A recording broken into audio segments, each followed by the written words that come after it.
Welcome back to another TV reaction. Review. Reaction. TV review. This time we will be doing Close Enough Season 1, Episode 2. Usually I just forgot, to say this at the beginning of the last episode. But in these episodes, there's two segments, like one for each episode. Two for each episode, so it's kind of like 4 episodes we have done so far.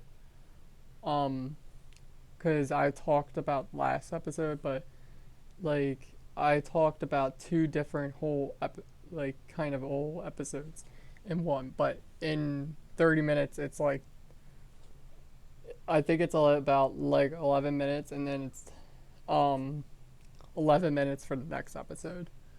Um, so this is adult animation. I think I already told you that last time. It involves around a couple in their early 30s navigating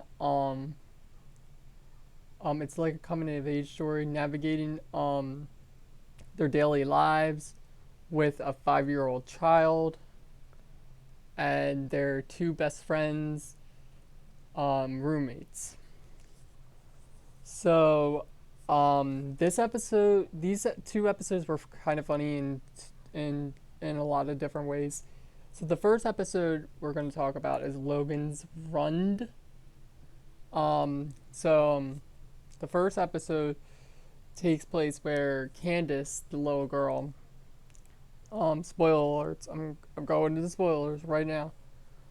Spoiler alert. Candace, the little girl, um,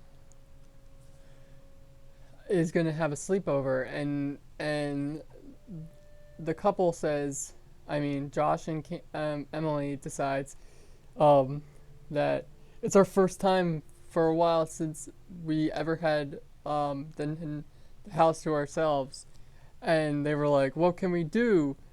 We can run errands," and that's when there was a type of sequence where they put on the song called um, 2013 classic funny song. It's called "Turn Down for What." Um, and and it was just a bunch of like weird sequences where they were running around grocery shopping and stuff like that.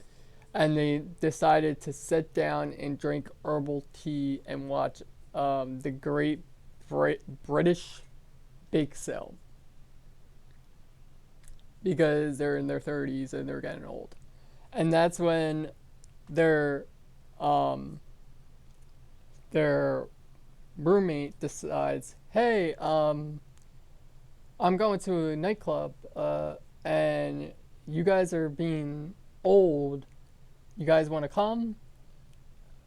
And then that's when they realize that um, the three of them, well, uh, the the the roommate's husband, ex-husband, decides to go with them, and they realize that they're being old, so they want to get um to play with them and stuff like. Well, go. Well, they want to that rehash that. They want to um go with them to this nightclub. So they go into the nightclub. They start drinking. Um, and it's a segment. There's little collaboration where they a sequences, and then they realize that it's only 9:15, and they have drank so much, and they're really drunk. And this is when the ridiculous part of this episode gets into. So, um, the girl, the one girl, I think her name is Bridget. Yeah, I'm gonna say that. So her name is Bridget, the ex husband of the roommate.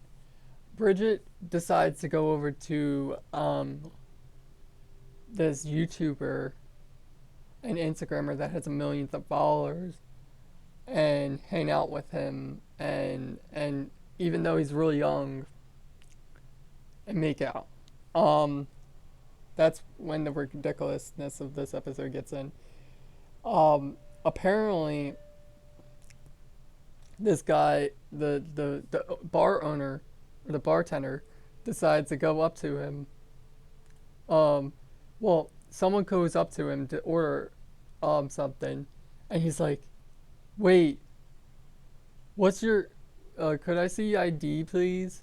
And he's like, "I'm way over 21," and and then he realizes he's over 30, so once he gets into the VIP room, and Candace and Josh are like, "Oh, I want to do that." Then they realize that when they get into the VIP room, there's this fan that sucks the guy up into the ceiling, and then they kill the VIP. Yeah, that's the weird part of this episode. I thought that was hilarious in any way, but that's what regular show and SpongeBob is. It's like they do that shit just for fun. Um and it worked. It really worked. And um and then later on Bridget realizes that the YouTuber is literally 26 months old. And I'm not even joking. I just thought that was the greatest thing ever. And he's like, "I'm going to jail." And they finally get out. The bartender actually was 50, and he just wanted all the people in there to not be over 30, so that he can keep it hip and not a pub. And I thought that was hilarious. So that's the end of that episode. Now we're gonna go on to the next episode. It's called Co-Room Paradin. The beginning of this episode was very funny. I thought it was great. So the hippie teacher that Candace in the first episode we talked about last time um decides to give like co-room like a fundraiser, and the parent someone has to come up for tribute and say they will do it. Oh my god, everyone decided to start killing each other or jumping out the window or running for their lives. It was the funniest thing. It was like everyone was like committed suicide and shit. It was just like, I thought it was a funny bit because it was like all suddenly it was the purge. And it was funny because it was like Josh went to the bathroom and he was like, "Oh my god, are we having our annual purge out here?" And he's like, "I'll do it." And that's what Candace was like, "No," and slapped his hand. But then, um, that's when we meet Billy's mom. I can't think of her name off the top of my head right now, but Billy's mom starts hanging out with Josh, but she was kind of just trying to seduce him because she was doing this to every single guy around the country, and it kind of gets weird, um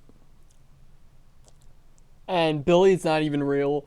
It got pretty dark, and that's when they tied Candace and Josh up in her his and her house, um and stuff like that. I'm not going to go into full detail of this episode because it was not one of my favorites. But but so they tied Candace and Josh up in her house, and she called the pizza delivery system to get like a knife or something so they can get out. And it was kind of funny because she was using her like tongue to touch her phone just to call the police a pizza, um, like Grubhub of some sort. And um, that's when she was the Billy's mom was actually trying to get money for the fundraiser, and she was getting a lot, but then she got into this little train, and this train was going like 2 miles per hour. It was so funny. And Josh and Candace got there because she already fundraised all the money.